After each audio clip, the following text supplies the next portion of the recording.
Welcome to question and answer series. ఈరోజు మాధవి గారు అడిగారు క్వశ్చన్. హాయ్ మ్యామ్, నాకు 9th మంత్ ప్రెగ్నెన్సీ. నాకు పైల్స్ లేదు, కానీ 9th మంత్ ప్రెగ్నెన్సీలో లోపల ఉన్న స్కిన్ బయటికి వచ్చినట్లుగా అనిపిస్తుంది. డెలివరీ తర్వాత అది లోపలికి పోతుందా మ్యామ్? తగ్గుతుందా? కొంచెం పెయిన్ ఉంది మ్యామ్. ఓకే, సో మాధవి గారు యాక్చువల్లీ అంటే పైల్స్ అనేది హెమరాయిడ్స్.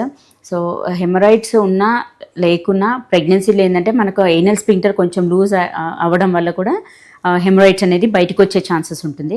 కొందరికి మలబద్ధకం అంటే కాన్స్టిపేషన్ వల్ల కూడా మీరు గట్టిగా ముక్కడము, ప్రెషర్ పెట్టడం వల్ల కూడా లోపల ఉన్న స్కిన్ ట్యాక్స్ అనేది బయటకు వచ్చేసి ఉంటాయి. సో డెలివరీ తర్వాత అవి మోస్ట్లీ లోపలికి వెళ్ళే ఛాన్సెస్ అంటూ ఉండదు, అది బయటికే ఉంటాయి.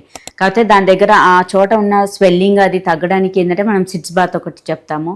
అండ్ డాక్టర్ని కన్సల్ట్ అయితే వాళ్ళు చెక్ చేసే అవసరమైతే యాంటీబయాటిక్ కానీ లేకపోతే పెయిన్ కిల్లర్సా, లేకపోతే వాపు తగ్గడానికి, వాపు మరీ ఎక్కువగా ఉండి కూర్చోలేకపోతున్నారు, ఇబ్బందిగా ఉంది అన్నప్పుడు వాపు తగ్గడానికి కూడా మెడికేషన్ ఇస్తారు. సో మీరు వెళ్ళి ఒకసారి చెక్ చేయించుకోండి. అండ్ ఇవేంటంటే మనకు డెలివరీ తర్వాత మళ్ళీ లోపలికి వెళ్ళే ఛాన్సెస్ అయితే ఉండదు. ఏవైతే బయటికి ప్రొలాప్స్ అయిపోయాయో బయటగా స్కిన్ ట్యాక్స్ అంటాం వాటిని, అది బయటికే ఉంటాయి.